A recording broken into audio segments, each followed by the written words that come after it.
안녕하세요. 쌤은 지금 쌤 방에서 카메라를 켰습니다. 제 책상 너무 예쁘지 않나요? 제가 제일 좋아하는 저만의 공간이에요. 그리고 여기 제 향수 컬렉션들.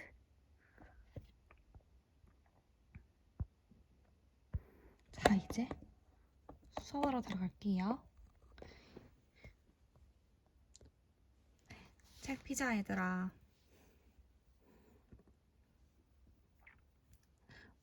공지할 사항이 있는데요. 215페이지부터 217페이지에 전통 문화 관련해서는 시험 출제를 안 합니다. 교과서 215, 217페이지 출제 안 하고요. 한 번만 읽어보세요. 왜 출제 안 하기로 했냐면 그렇게 엄청나게 중요한 부분은 아니라는 판단이 들어서 출제는 안 하기로 했고, 오히려 제가 중요하다고 생각하는 부분, 우리가 꼭 인생을 살아가는 데 있어서, 삶을 살아가는 데 있어서 꼭 알아야 할 정말 중요하다고 판단되는 부분 위주로만 수업을 진행하고자 해요. 그럼 들어가 보겠습니다.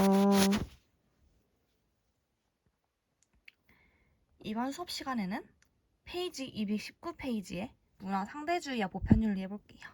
페이지 219페이지 피세이아 모두들.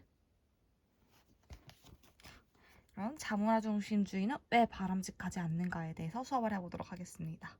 자, 자문화 중심주의가 무슨 뜻일 것 같나요? 자문화 중심주의. 스스로 문화. 스스로의 문화를 너무 중심적으로 생각한다는 뜻인 거죠.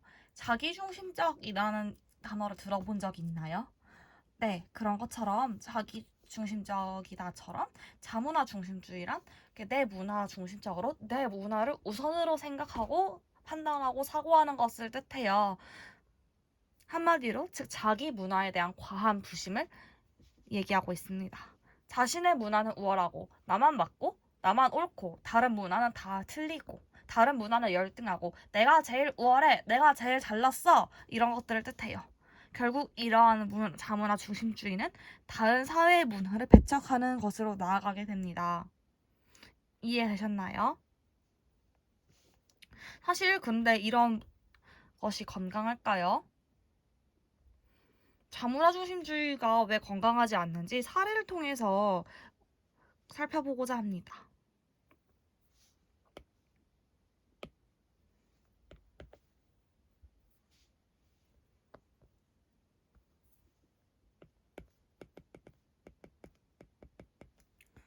사례는 무엇일까요? 선생님 대표적으로 횡성대원군이랑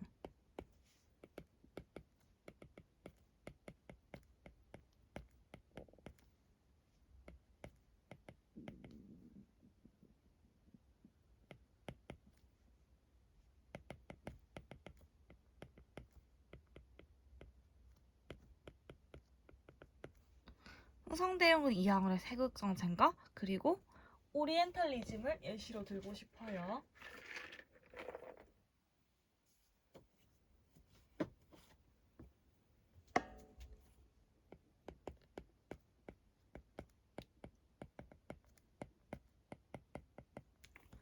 오리엔탈리즘이 뭐냐면 선생님이 대학생 때 읽었던 책인데 얼마나 서양 중심적인 그런 사상, 동양을 무시하고 서양 중심적으로, 동양은 뭔가 미개하고 내가 개척해야 할 대상이고 서양은 우월한 대상이다라는 사상이 든 책이에요.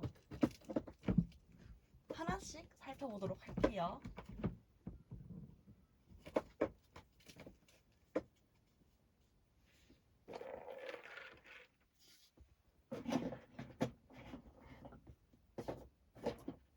그럼 먼저 흥선대원군의 이항의 세국정책을 볼까요?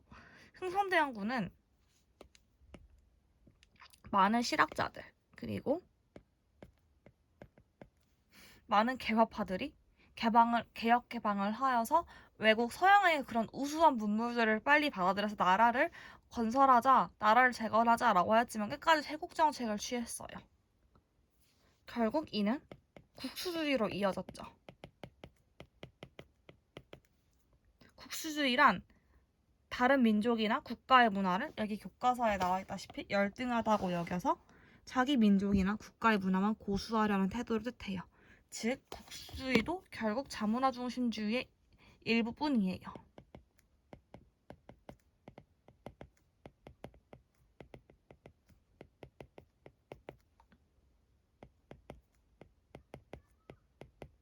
흥선대원군은 이렇게 세국 정책을 통해서 척화비를 건립해서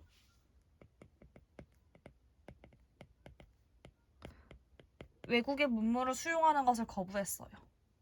그런데 이런 흥선대원군의 세국 정책은 다른 한편의 측면으로는 이게 그 당시에는 가장 최선이었다라고 보는 의견들도 있어요. 왜냐하면 당시에 조선의 수공업은 그냥 조선의 면직물은 다 수공업이었어요. 장인이 한 땀 한 땀 손으로 만들어서 생산하는 방식이었거든요. 그런데 당시에 서양은 이미 산업혁명을 이미 겪었어. 산업혁명을 이미 겪었기 때문에 수많은 그런 증기기관차와 그리고 면직기, 방직기가 있었어요. 조선에서는 옷을 하나 만드는데 3일이 걸렸지만 서양에서는 3일이면 거의 3,000장의 옷을 만들어낼 수 있었어요. 1시간에 100개씩 뽑아낼 수 있으니까. 그러면 얘들아 당연히 가격은 수요 공급 법칙대로 하면은 뭐가 더 싸고 뭐가 더 비쌀까요? 이건 당연히 인간이 한 땀 한 땀 맞는 거니까 훨씬 비싸죠. 얘는 훨씬 쌀 테고요. 서양에 이런 값싼 면직물들이 들어오면 동양에 있는 모든 수공업을 다 망한다고 흥선대원군은 판단을 했던 거예요. 개혁 개방에 대한 준비가 안 된 상태로 갑작스럽게 개혁 개방을 했을 시에 외국 문물과 외국 산업들이 한꺼번에 다 들어와서 결국은 한국의 그런 기반 산업이 몰락할 수도 있다. 서양의 그런 기반 산업에서 한국의 기반 산업이 몰락할 수도 있다라고 홍선대원군은 그렇게 생각을 해서 그렇게 세국 정책을 하였지만 결국 이러한 세국 정책은 결국 우리가 일본 식민지가 되는데 기여하였다. 일본처럼 진작에 부국강명을 내세워서 미국의 이와쿠라 사절단도 보내고 그렇게 서양의 그런 문물들을 진작에 받아들여서 신식으로 개발하고 제철소도 세우고 그렇게 해서 무기도 만들고 그렇게 하였으면 좋았을 텐데 좀 한국은 좀 아쉽게 그렇게 늦춰졌다라는 거. 그리고 오리엔탈리즘 볼게요. 오리엔은 동쪽이란 뜻이에요. 오리엔탈은 동양이란 뜻이에요. 이 오리엔탈리즘이 대표적으로 잘 나타난 사진이 무엇인지 볼게요.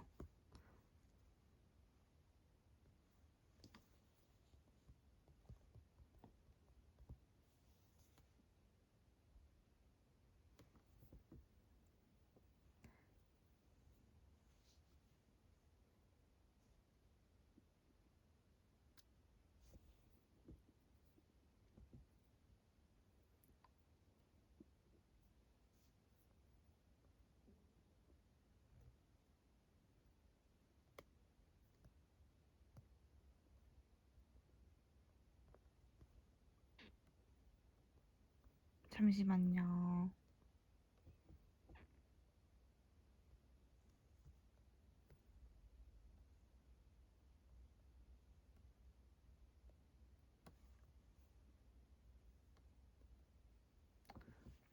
오리엔탈리즘은 한마디로 서양 제국주의와 오만의 뿌리라고 볼 수 있을 것 같아요.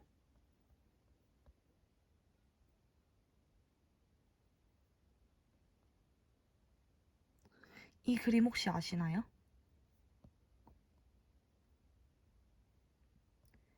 여기에 나온 여자는 터키 여자예요. 터키 여자, 튀르키예. 튀르키예라고 해야겠다, 이제. 튀르키예 여자들이에요. 튀르키예는 동양과 서양의 한가운데 위치해 있어요. 그래서 아시아권에 포함하고 이 튀르키예 조상이 투르크족이거든요. 근데 이 투르크인이 말갈인관도 엮여 있어서 우리 민족과도 상당히 그 비슷한 DNA를 가지고 있어요. 이 튀르키예족들은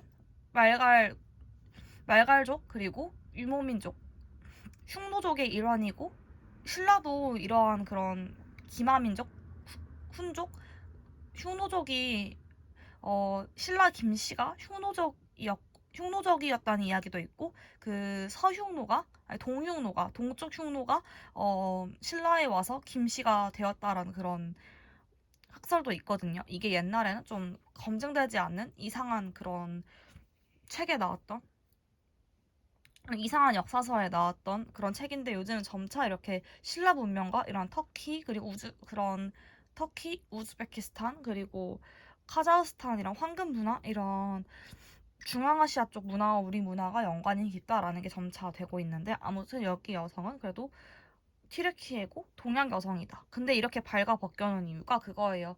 동양은 되게 알 수 없는 문화로 인식을 했어요.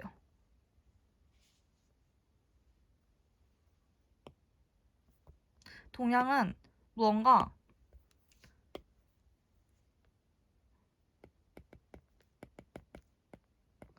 알 수 없는 미지의 세계. 알 수 없는 미지의 세계로 인식되어 왔어요.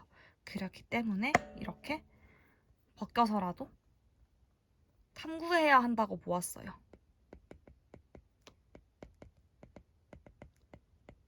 한편으론 동양은 알 수 없는 미지의 세계였기 때문에 두려움이 컸어요.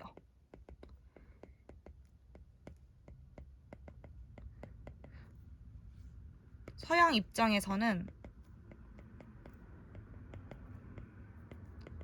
이런 동양에 대한 두려움이 굉장히 컸어요. 그래서 동양을 폄하하고 비하하는 방식으로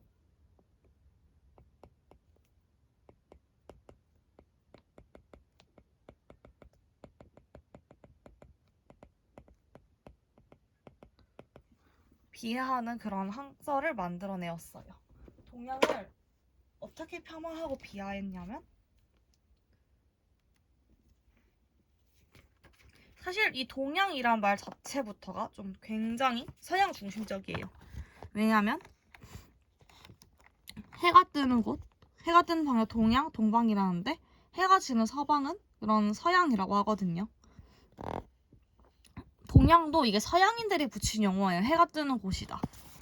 그래서 해가 뜨는 곳이다. 서양이 붙인 용어이기 때문에 굉장히 중심적인 용어죠. 이 오리엔탈리즘에 대해서 자세하게 엄청나게 뭘 알 필요 없고 그냥 오리엔탈리즘도 서양 중심의 자문화 중심주의 세계관에 해당한다. 이것만 알면 돼요.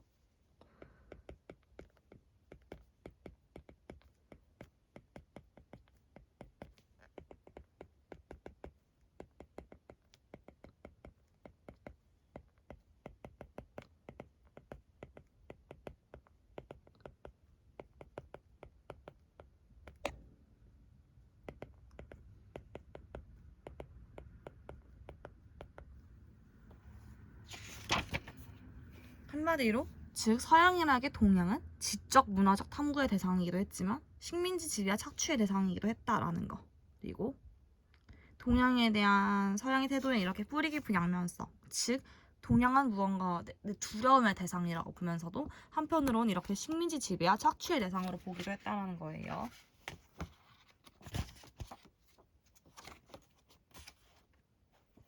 동양은 즉 결국 서양에서 객체로서 주체에 관찰되고 탐구되고 정의되는 수동적인 입장에 놓였다는 거. 이게 너무 아픈 사실입니다. 이 책 한번 나중에 읽어보세요. 이 책의 내용을 직접적으로 시험에 낸다는 건 아니니까 혹시 오해하지 마시고요.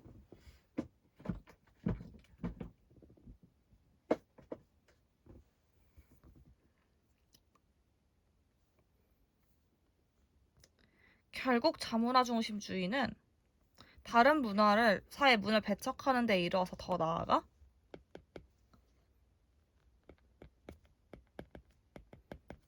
제국주의 침략을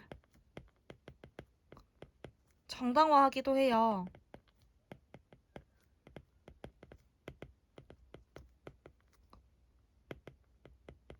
이 아돌프 히틀러도 굉장히 자문화 중심주의가 강한 사람이었어.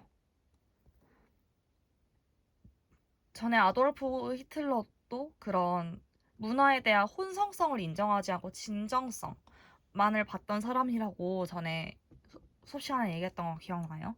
이런 진정성, 이런 자기 문화에 대한 그런 진정성. 우리 게르만족은 하나다. 게르만족은 단일하다. 그리고 게르만족은 순수 혈통화, 뿌리가 있고 순수 혈통 민족이다라는 그런 진정성에 대한 개념은 결국 이건 자문화 중심주의로 나아갔어요. 아도프 히틀러도 이런 자문화 중심자였고, 이런 순수하고 우월한, 말 그대로 우월한 이런 게르만인의 혈통을 유지하기 위해서 저 유태인들을 다 잡아 죽여야겠다라고 했었고, 이처럼 제국주의 침략을 정당화하기도 한다. 자문화 중심주의는.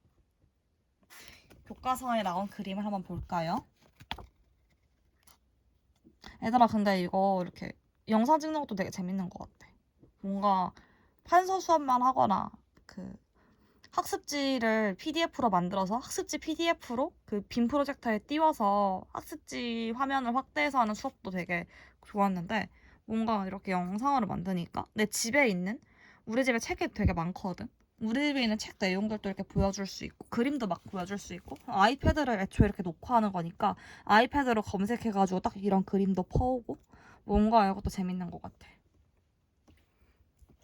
이 그림은 뭐냐면 IS 애들아 들어봤어? IS란 단체에서, 얘는 이슬람 국가란 뜻이야. 이슬라믹 스테이트라는 뜻이에요.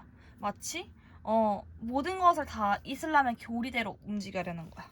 그런데 여기 유네스코 세계유산인 시리아는 팔미라 유적은 결국 우상 숭배를 했던 곳이다. 이곳에서 옛날에 바알신, 아세라신 같은 그런 우상을 숭배했던 곳이다 해서 세계 문화 유산임에도 불구하고 자신과 사상, 자기가 종교적 신념이 다르다는 이유로 이렇게 파괴했던 거예요. 애들, 이런 사상이 과연 건강할까요? 건강하지 않을까요? 이런 사상은 건강하지가 않아요. 대안은 문화 상대주의예요.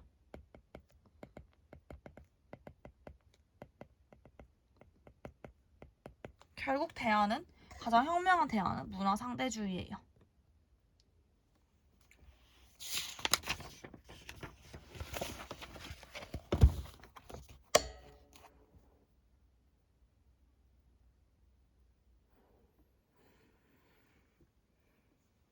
잠깐 기지개 한번 켜고 갈게요. 아침이라 졸리지 얘들아. 집에서도 졸면 안 돼.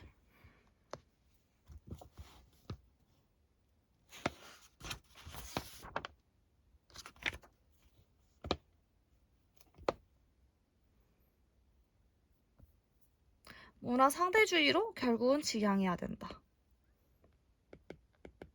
문화 상대주의는 이따가 한 번 더 자세히 설명하겠지만 문화 차이에 우열이 없다. 특정한 어떤, 예를 들어 한국 문화와 그리고 미국 문화가 있을 때 둘 다 막 미국이 우월하다, 한국이 우월하다 이런 건 없고, 그냥 각자 다른 문화, 두 문화 다 소중하고 두 문화 다 귀하다라는 그런 상호성, 그런 상대성을 인정하는 거예요. 말 그대로 상대성, 서로 서로 대등하다.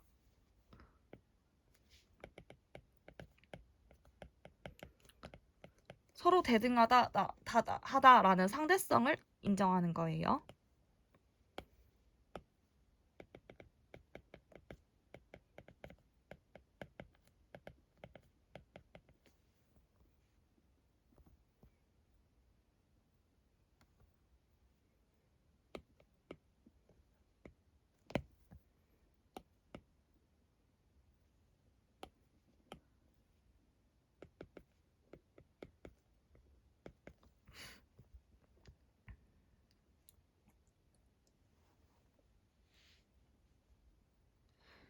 그런데 이처럼 자문화 중심주의처럼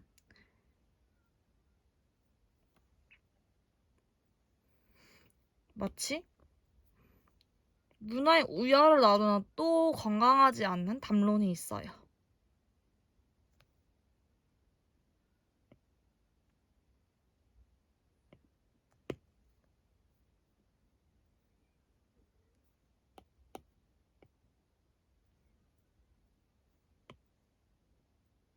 말 그대로 또 문화 사대주의가 있어요.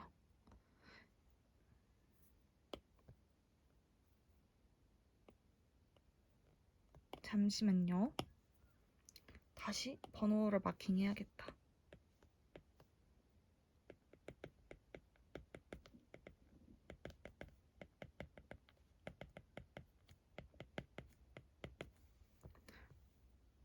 색깔이 너무 일정하지가 않죠?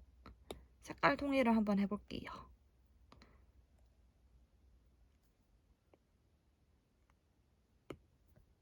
얘들아, 파란색은 무슨 색깔로 바꿀까? 약간 이 컨셉을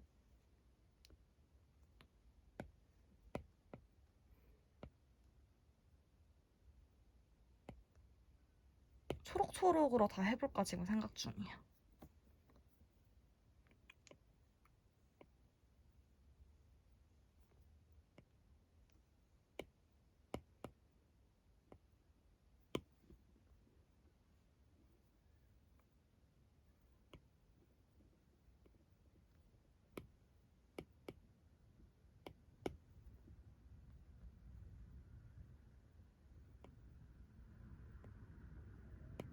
얘들아, 초록초록이를 바꾸니까 어때요?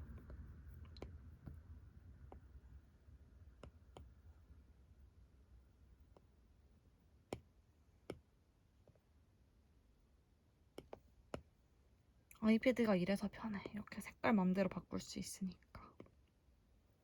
근데 가끔씩은 또 종이로 써줘야 재밌다. 매번 아이패드로만 이렇게 쓰면은 살짝 가끔 눈에 안 들어올 때가 있어. 왜냐면 우리가 한평생 종이책으로 공부해왔기 때문에 종이책이 익숙해져서 아이패드로 공부하면 눈에 잘 안 들어오고 가독성이 좀 떨어져요. 그래서 뭔가 필기할 때는 아이패드, 읽을 때는 만약에 이런 거 다 인쇄해서 책으로 만들었어. 잠깐 다른 얘기를 할게. 이건 내 노트인데 그냥 임용 공부하려고 만든 노트인데 그냥 이런 식으로 이렇게 얘는 내가 종이로 썼던 거 이런 식으로 다 이렇게 만들었어. 이렇게 인쇄해가지고 신기하지?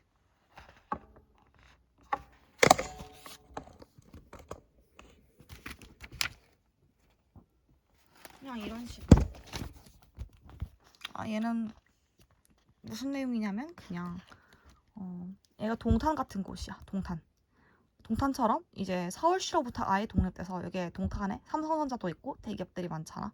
이렇게 대기업이 있고 또 대기업 직원들이 언제든 쓸 수 있는 백화점, 그리고 상업시설들, 마트, 그리고 주거공간도 있고 주거공간, 상업시설, 이런 일자리 이렇게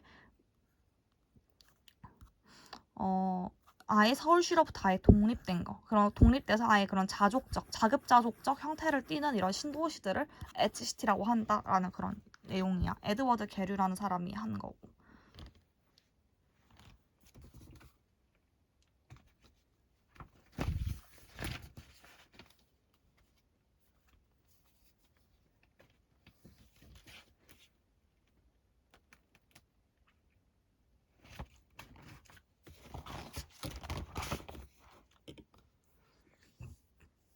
문화 사대주의를 봐볼게. 문화 사대주의가 왜 건강하지 않느냐.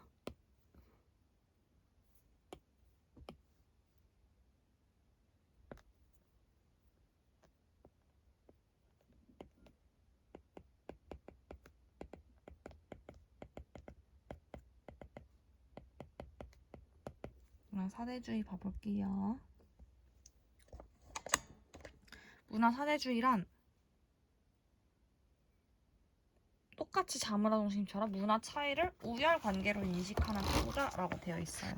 문화 차이를 우열 관계로 인식한다. 이렇게 문화 사대주의는 한마디로 합리적인 이유 없이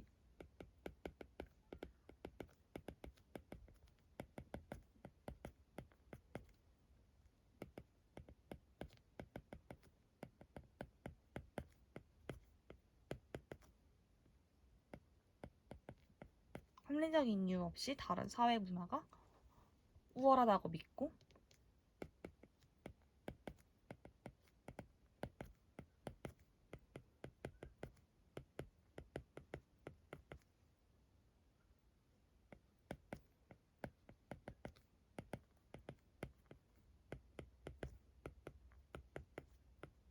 다른 사회의 문화가 우월하다고 믿고 합리적인 이유 없이 자기 사회의 문화를 평가절하는 거예요.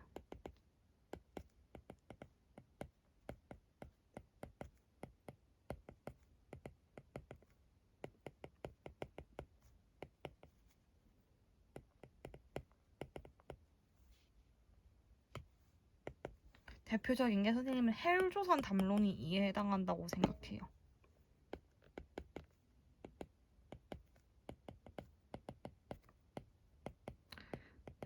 비록 요즘 사회가 양극화도 심해지고 집값도 비싸지고 양극화도 심하고 집값도 비싸고 물가도 비싸고 그래서 사회 초년생들 취준생한텐 힘든 사회라는 건 잘 알겠어. 대학 가기도 힘들고 헬이야. 근데 한국이 과연 다른 나라에 비해서 헬일까요? 일단 궁금한 게 있는데 한국이 헬조선이다 하면서 정작 주말에는 호텔 뷔페 그리고 호텔 바 라운지 이런 데는 사람이 정말 많대. 물론 그렇게 즐기는 사람만 그렇고 정작 어, 먹는 것에 있어서 쓰고 싶은 것에 있어서 빈곤하고 형편이 어려운 사람들도 많다라는 걸 잘 알아요. 그렇게 자신이 먹고 싶은 거 다 먹고 누리고 싶은 거 다 누리고 원하는 비싼 물건을 사고 그리고 자가를 소유하고 이런 사람이 사실 많지는 않아. 이런 중산층들이 많지는 않아. 대부분의 사람들은 어렵게 살아. 선생님도 이런 것에 대해서 되게 안타까워하고 그런 우리 사회가 사회적으로 소외되고 약한 사람들에 대해서 복지가 많이 돼야 된다고 생각하는 사람이지만 과연 이렇게 헬조선이다. 다른 나라 비교해 우리나라 헬조선이를 낮출 만큼 과연 우리나라가 못 사는 나라일까? 이거에 대해서 한 번쯤 생각해 봤으면 좋겠어요. 지금 단군이 이래 최대 풍요를 맞고 있대요.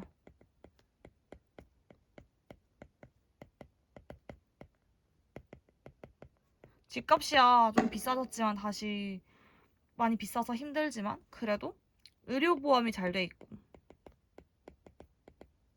건강보험 잘 되어 있고 아플 때 언제든 병원에 싼 가격에 갈 수 있고 그리고 기초수급자 분들 같은 경우는 의료비랑 그런 혜택이 거의 국가에서 대부분 거의 다 지원돼요. 그리고 코로나 심했었을 때 그런 재난지원금도 국가에서 해줬었고 이렇게 우리나라도 복지가 예전보단 많이 확충되었고 국가에서 직접 통제해서 많은 복지를 이렇게 해주고 있어요. 그리고 고등학교는 학비를 내고 다니지만 중학교까지는 의무교육이고 실제로 제3세계 가면은 8살, 9살 아이들부터 노동을 한다고 해. 근데 파키스탄에서 축구공 만들다가 축구공 실수로 졸아가지고 자기 손을 꼽아버렸던 어린이도 있었거든요. 그런 것처럼 9살, 8살인데 배움의 기회를 얻지 못하고 평생 노동만 하다가 힘들게 살아가는 어린 아이들도 있어요. 우리가 그런 아이들한테도 관심을 가져야 돼. 그래야 좀 더 그런 아이들한테 관심을 가지고 그런 인권 측면도 관심을 가져야 하는 건 맞지만 내가 말하고 싶은 건 그거야. 그래도 우리나라는 단군 이래 최대 풍요를 걷고 있다. 여러 가지 복지 정책들 이런 것들이 정말 많고 치안도 전 세계에서 제일 좋아. 한국에서 여자들끼리 새벽 1시에 맘 놓고 돌아다닐 수 있는 나라가 한국이랑 일본밖에 없대요. 치안도 제일 좋고 복지도 제일 좋아. 그런데 이렇게 헬조선이라고 하면서 다른 우리나라보다 더 힘들게 사는 나라들도 많은데 이렇게 깎아내릴 필요는 없는 것 같아요. 말이 길었지만 요약을 하자면 우리도 힘들게 사는 사람들도 많다. 그렇지만 그래도 단군 이래 최대 풍요를 겪고 있고 많은 복지 정책을 통해서 의료보험, 건강보험 그리고 실비보험 여러 가지 그런 복지 정책들이 제공되고 있다. 국민 문맹률도 거의 없고 그리고 치안도 전 세계에서 제일 좋고 그리고 1인당 GDP 10위권 안에 들었었고 이렇게 우리나라도 많이 성장했었다. 이런 나라를 헬조선이라고 폄하하긴 조금 편협한 시각일 수도 있다라는 걸 말을 하고 싶었어요.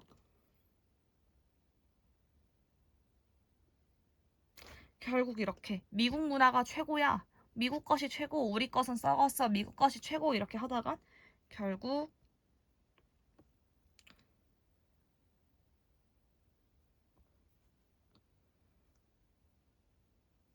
자기 문화의 정체성을 상실해요.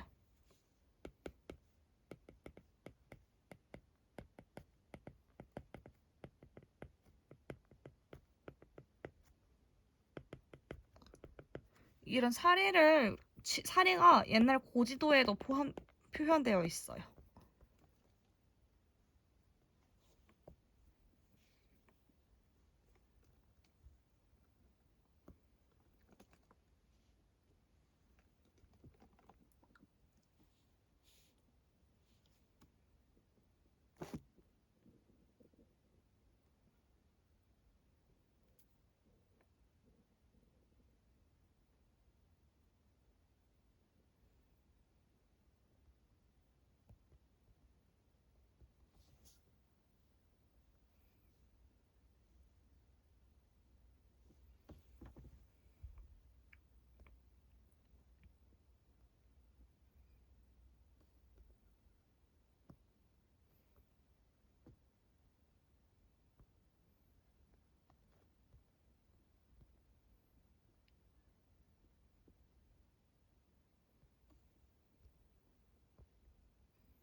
대표적인 사례들이 얘는 혼일강리 역대 국도 지도고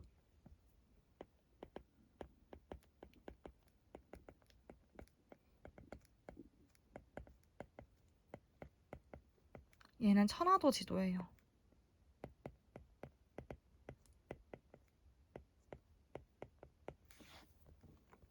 혼일강리 역대 국도 지도랑 천화도 지도가 있고 여기가 중국. 잘 안 보인다. 잠시만.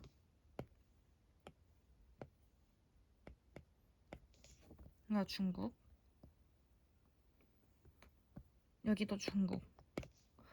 이 두 지도의 공통점은 무엇일까요? 중화 사상이 반영되어 있다는 거죠. 중화 사상과 소중화 사상. 한국은 중국의 그런 유교 문화를 따라가는 그런 제2의 국가다. 라는 걸 소중화 사상이라고, 중국 중심 세계관을 중화 사상이라고 해요. 둘 다 중화 사상과 소중화 사상이 반영되어 있다라는 거예요. 한국은 작은 중국이란 뜻이에요. 중국을 따라가는 한국은 작은 중국.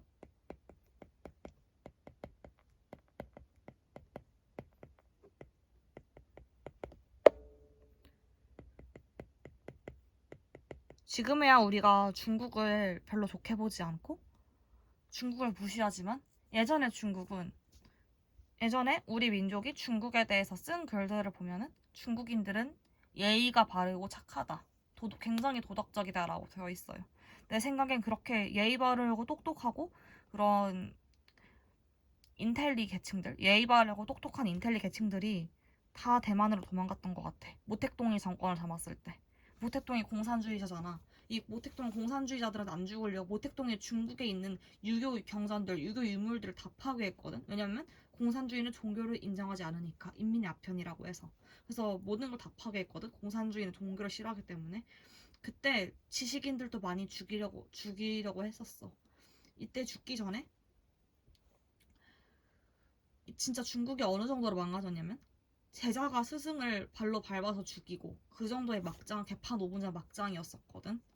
이때 많은 지식인들이 안 죽으려고 다 대만으로 도망을 갔어. 대만으로. 그래서 그 우리나라 역사서에 기록되어 있는 중국인들은 예의가 바르고 착하고 유교의 국가다라고 했던 그 중국인들은 그 착한 중국인들은 대만인이라고 보면 돼요.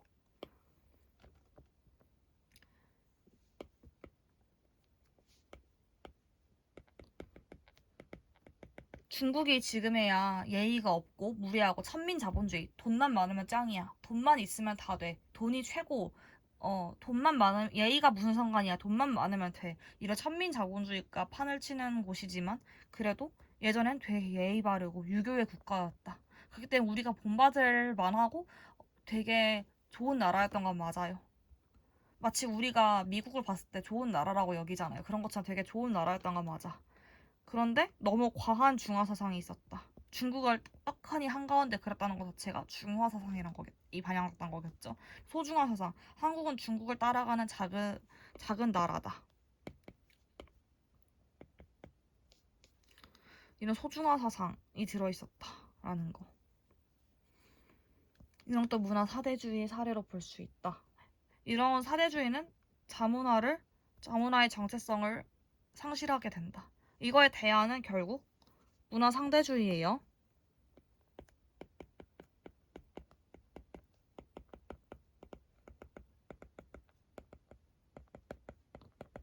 문화 상대주의란 봤을 때 말 그대로 문화 상대주의는 따로 필기 안 하고 밑줄 긋는 걸로 대체할게.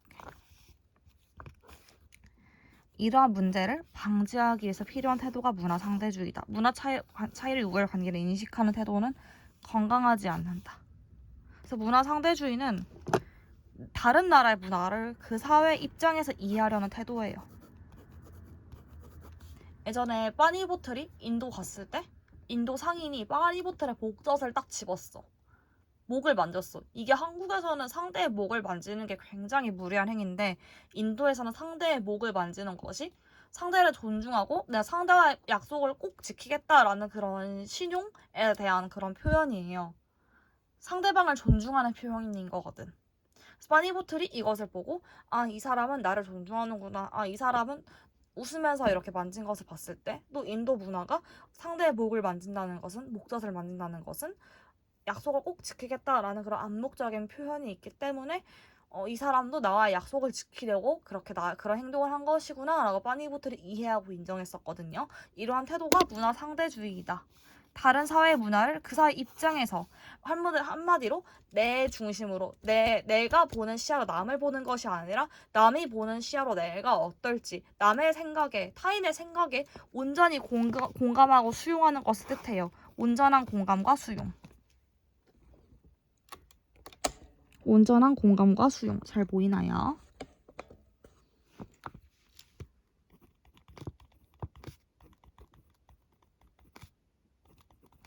온전한 공감과 수용을 뜻해요. 그 문화 상대주의는 특정 문화가 갖는 의미를 이해할 때 자연환경, 입는 환경, 해당 사회의 고유한 역사적 배경 이런 걸 이해해야 돼요. 근데 이 문화 상대주의도 이거 중요해요. 문화 상대주의도 이거 진짜 중요해요. 이건 여기다가 적을게. 극단적 문화 상대주의는 또 지양해야 돼요.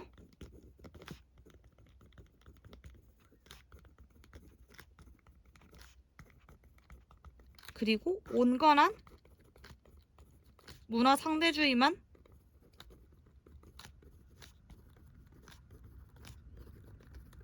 지향해야 돼요. 이거 잘 알아두세요.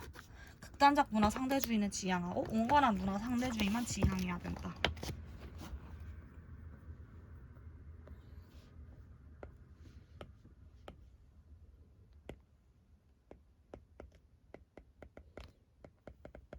극단적 문화 상대주의는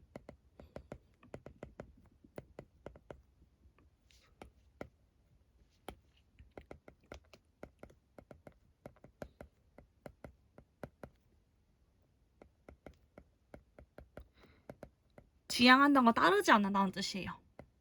극단적 문화 상대주의는 따르지 말고 온건한 문화 상대주의를 따라야 된다.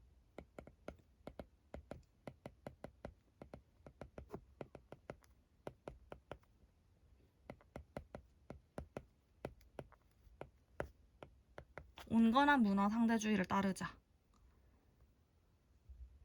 왜 극단적 문화 상대주의를 지향해야 되냐면 대표적인 극단적 문화 상대주의 예시가 여성 할례 같은 거예요.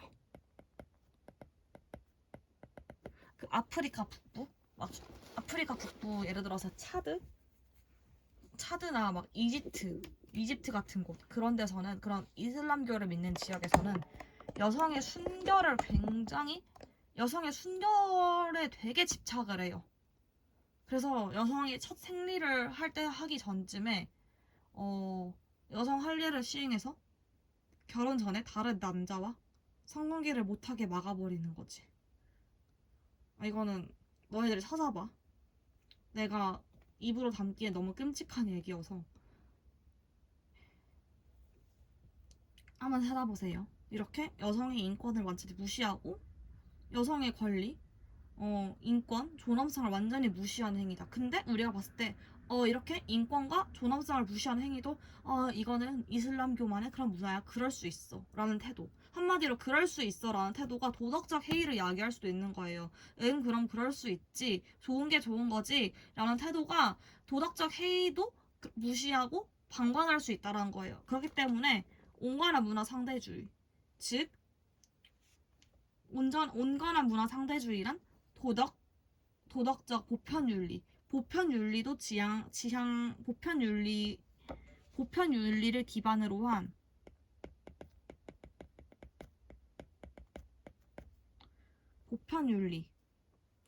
보편적인 윤리도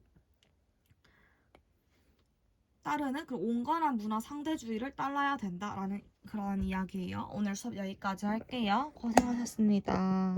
얘들아, 안녕. 바이바이.